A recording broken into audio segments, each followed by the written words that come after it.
Let me hit you with something uncomfortable real quick. Most people won't fail financially, they'll do something way worse. They'll wake up at 38, look around and realize they played it safe, and still ended up stressed, behind, and quietly panicking at 2 a.m. No disaster, no movie-level meltdown, just regret. The kind that whispers, "Damn, I knew better." And here's the scary part. That regret doesn't come from what they didn't know. It comes from what they delayed. See, your 30s don't ruin people. Your 20s set traps your 30s pay for. And if you're between 18 and 30 watching this, yeah, mate, I'm talking directly to you.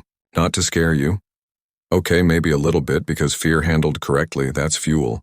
So today I'm breaking down the exact money decisions most people wish they handled differently in their 30s. Before you accidentally walk into the same mess thinking, "Hey, I've got time." Spoiler. Time is sneaky. Blink once, and it's gone. Blink twice, and you're behind. Let's get into it. Point 1, they confused income with wealth. Here's the first regret almost everyone whispers eventually. I made good money, but I never built wealth. And yeah, that sentence hurts because earning money feels like winning. Raises, promotions, side hustles popping off. Your mate saying, "Oi, you're killing it." But wealth? Wealth is what sticks around when you stop working. Most people in their 20s chase income like it's the finish line. 6 figures, 7 figures, fancy titles. But income without systems is just expensive stress.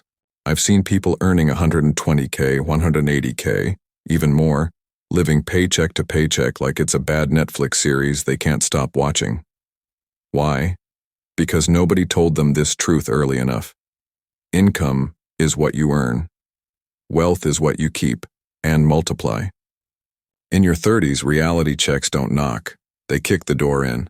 Kids, mortgages, aging parents, health stuff you didn't plan for, and suddenly, that big income, it's already spoken for. Quick question. Be honest. If your income stopped tomorrow, how long could your lifestyle survive? A month? 3? A year? If that answer made your stomach tighten, good. That's awareness waking up. Most people regret not building assets early. Not flashy ones, not crypto moonshots, but boring, steady, Swiss watch reliable assets.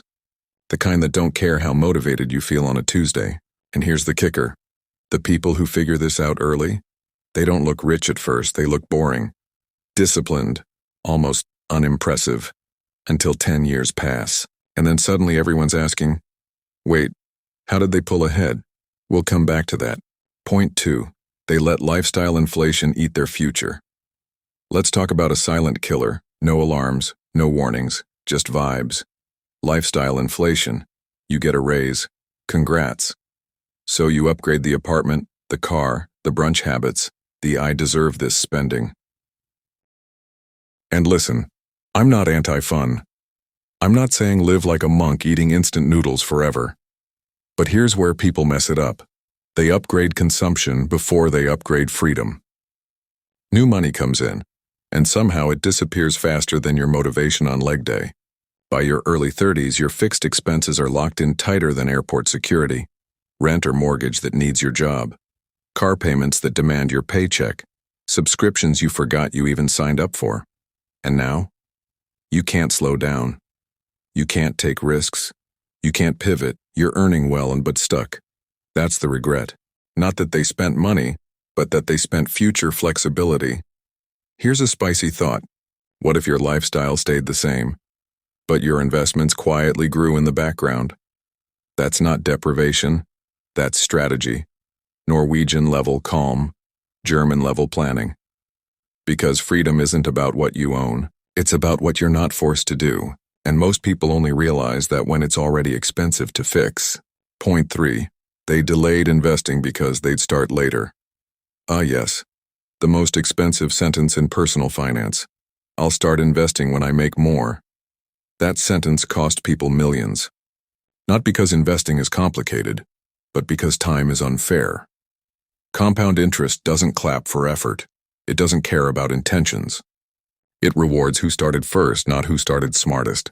Let me put it this way. Someone who invests $300 a month from age 22 to 30, then stops completely, can still outperform someone who invests $800 a month starting at 35. That's not motivation. That's math being savage. In your 30s, people realize they can't rewind the clock, and suddenly investing feels urgent instead of optional. And urgency is a terrible teacher. That's when people panic invest, chase trends, buy hype, because they're trying to compress time. But you, watching this now, you still have time on your side. And time, used correctly, is like leverage without risk. The regret isn't I invested wrong. It's I didn't let time do the heavy lifting. Point 4. They never learned how money actually works. Here's a brutal one. Most adults in their 30s are winging it financially. No plan, no framework. Just vibes and Google searches at midnight. School taught algebra, not cash flow. Nobody explained how taxes really work, how debt can be strategic or destructive, why inflation quietly robs savers, how to prioritize investing correctly. So people default to what feels responsible. Savings accounts, random advice from coworkers, TikTok tips with zero context. And then one day they realize, I've been busy, but not effective. Money clarity doesn't come from earning more. It comes from understanding the game you're playing. Swiss people get this early. They don't rush. They don't panic. They build systems, and systems beat motivation every time. The regret? Not learning sooner, so every decision felt heavier than it needed to be. Point 5. They used debt emotionally, not strategically. Debt isn't evil, but emotional debt? That stuff is lethal. Buying things to feel better, financing a lifestyle to keep up, using credit to patch insecurity. That compounds, just in the wrong direction. In your 30s, people look at their debt and think, how did this get so big? It didn't happen overnight. It happened through small justifications. I deserve this. It's only a few hundred. I'll earn more later. Debt used strategically can build wealth.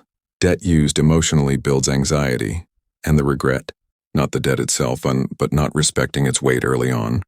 Point 6. They didn't invest in themselves intentionally.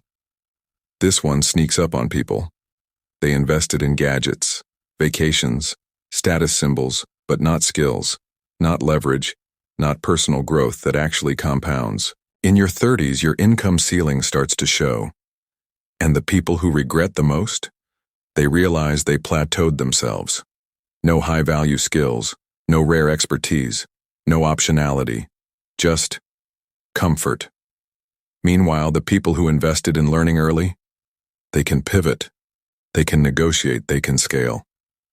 The regret isn't missing out on fun. It's realizing fun didn't build the future. Now here's the good news. And yeah, this is where the energy shifts. Regret only wins if you repeat the pattern. Everything I just described?